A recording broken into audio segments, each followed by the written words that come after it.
Hey, what's happening, everybody? It's Crazyfrankie again, and I'd like to welcome you to my NFL playoffs divisional round picks. Before we get into the divisional round picks, quick thoughts from the wild card weekend. Now, first thing I probably want to talk about is definitely Tennessee and Kansas City. I just don't understand this Kansas City Chiefs team. Just lately, when it comes to playoffs, it just seems like they just can't get a break. Think about that game. They led 21 to 3 at halftime, and yet Marcus Mariota and the Tennessee Titans come back and beat them 22-21. I don't know if it was so much as that Tennessee won that game or how Kansas City completely choked in that game. It really does bring a lot of questions now as the Chiefs go into the offseason. Other than the fact that it's pretty obvious that Alex Smith probably will be gone, and they will have to fill that void in at quarterback. But even if I just think, to me, Alex Smith. I mean, you could say all you want about Alex Smith, that he's a choker and all that. He's got more than enough playoff experience than many quarterbacks that have played for the Chiefs, other than probably maybe Lynn Dawson. So yeah, I don't think it matters who. Even though the Chiefs have a good running game, going in the next season without a quarterback, they're pretty much now in big time danger of just falling completely off the NFL scale. I mean, as much as I like to say, I mean, you got to give credit to Marcus Mariota and the Tennessee Titans. They really did a good job in the second half. They really kept up with the Chiefs. The Chiefs really should have got more points in the second half. They really didn't do much, and that to me is just astonishing. But then again, Tennessee getting their first playoff win in years, and then your next opponent, unfortunately, is the Patriots. So good luck in Foxborough, Tennessee. As far as the other ones there, Jacksonville, Buffalo. Very low scoring game. Both teams were nervous. I mean, for many players on both the Jaguars and the Bills, it was their first playoff.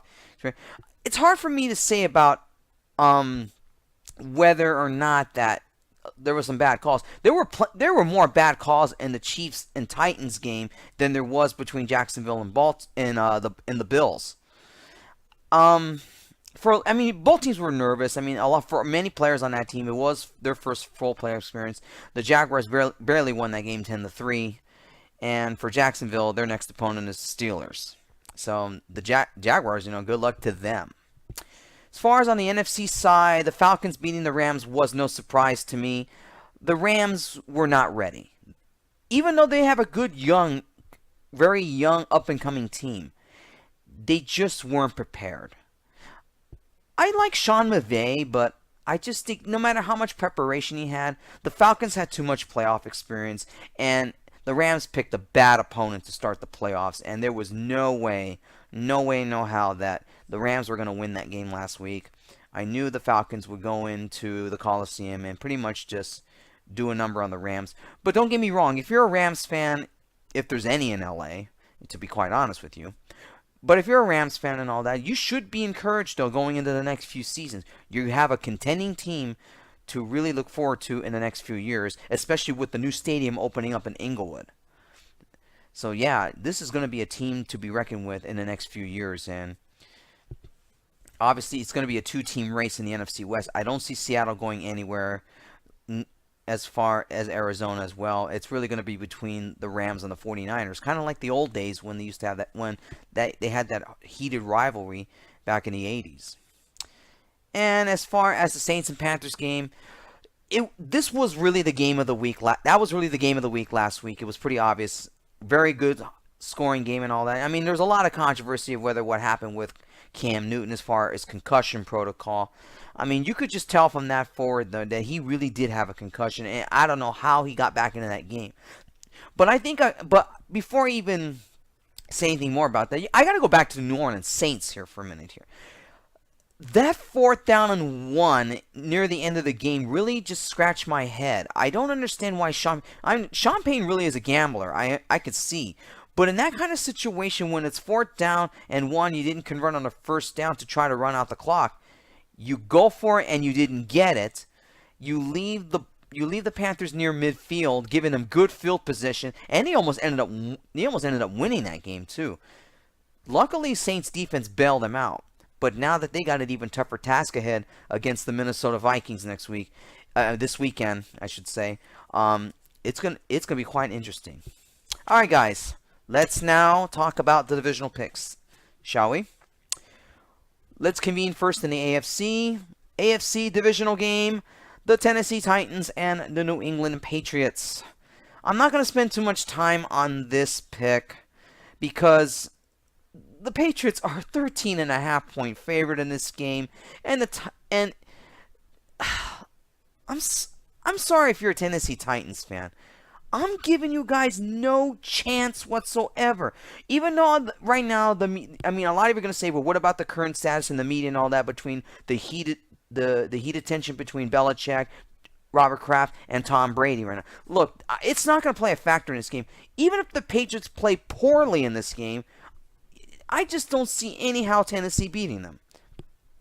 Tennessee really, they have to be completely flawless in this game to even pull off one of the most monumental upsets since Super Bowl 42. I don't know if Marcus Mariota and that offense and their defense is up to the task. Even if the Patriots play poorly in this game, you got to go with the Patriots. They're going to win this game without any problems. I'm not kidding.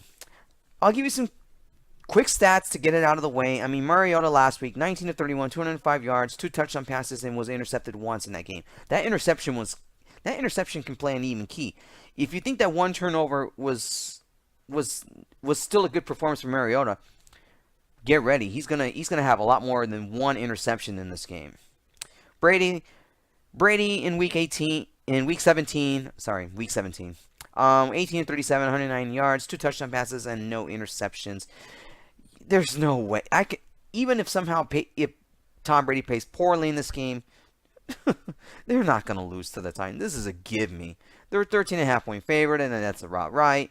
Yep, Patriots over the Titans. Sorry if it sounds like sarcasm or anything, but I just don't see an upset here. Anyways, the other AFC divisional game, Jaguars against the Steelers. Steelers, 7.5-point favorite. You might be surprised for me to say something like this, but I wouldn't be surprised if this goes down to 7 points, maybe 6.5. Now, the Jaguars last week, despite a not very pretty win last week against the Bills, for Bortles, he went 12 of 23, 87 yards, 1 touchdown passes, and no interceptions. He was lucky he didn't have any turnovers in that game in terms of interceptions. But when it comes to a Pittsburgh defense and all that, I think he's going to have at least 2 interceptions in this game. Roethlisberger, he played on Christmas Day, which was back in week 16. He went 20 of 29, 226 yards, 2 touchdown passes, and no interceptions. Most questions is more for Brown. Is he going to be ready for this game? It's going to be tough to say. It's going to be tough to say. But I think if it comes down to now, Jacksonville, I know their defense is kind of good. I'll give them credit for it.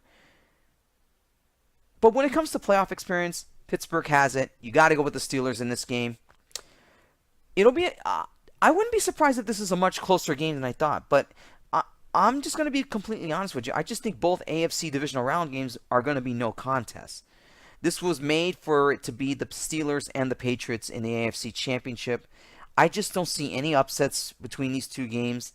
And yeah, you got to go with the Steelers here.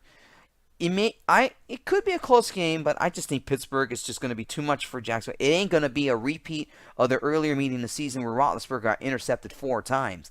That ain't going to happen. I can see Bortles getting intercepted maybe 2, maybe 3 times in this game.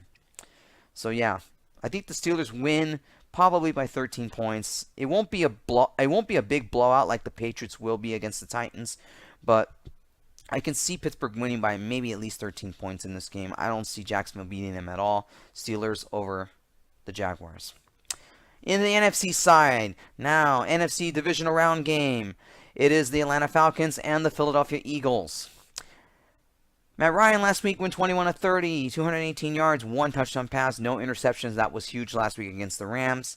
Now, Nick Foles played more of a full game back in week 16 against the Raiders. He went 19 of 38, 163 yards, 1 touchdown. but a key, one interception. You go down the stretch for Philadelphia here. You're an underdog in this game. The Falcons are a 3-point favorite in this game, and I do agree with that. Now, I know the Eagles do have a good offense, but I would feel a little bit more comfortable if Carson Wentz hadn't gotten hurt against the Rams a while back. And I don't know if Foles is going to be up to the task here. Now, I feel for you Eagle fans here. I mean, you had a dream season going here, and Carson Wentz really living up to the hype, and then he ends up getting a season-ending injury. Now with Foles playing in this game and all that, you don't know what you're going to get out of Foles. The Eagles haven't been in the playoffs in quite some time here.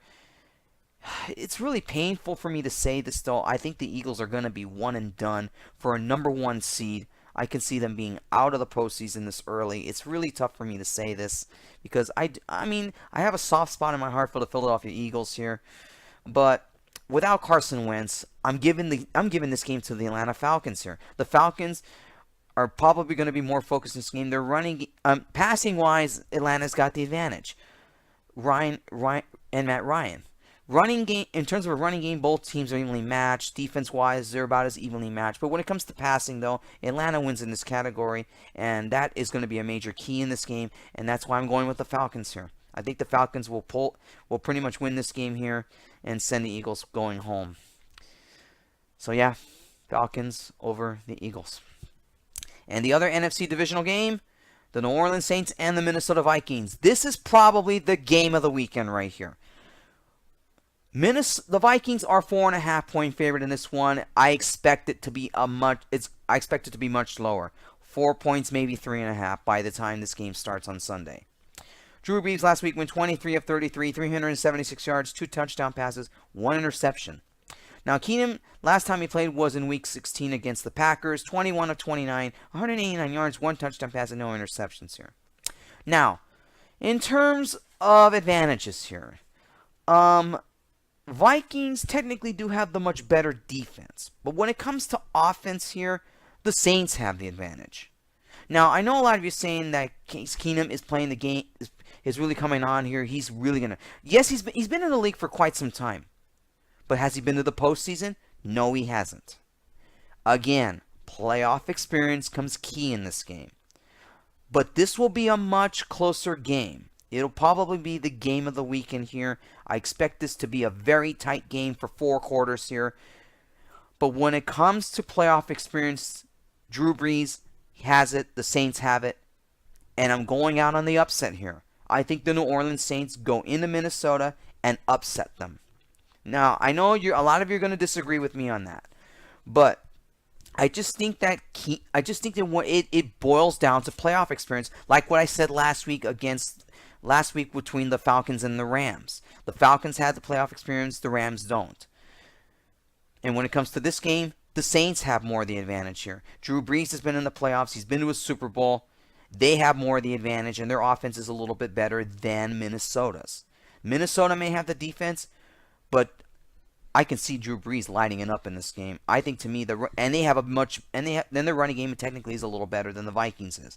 And that is why I'm going out on the upset here. I think the Saints will go into Minnesota and win. Keep in mind, the Saints play in a dome, and the Vikings play in a dome. You could say this game could be as evenly matched as it can be, but I think the New Orleans Saints here, they're trying to go on one more Super Bowl run, and I can see the Saints winning this game. It's going to be a very close game. I see the Saints winning by at least a touchdown here, maybe a field goal, but I think they'll win by a touchdown here. I think the playoff experience that Case Keenum doesn't have is going to play a factor in this game, and that is why I'm going with the New Orleans Saints here. I think the Saints will pull the upset here. Saints over the Vikings.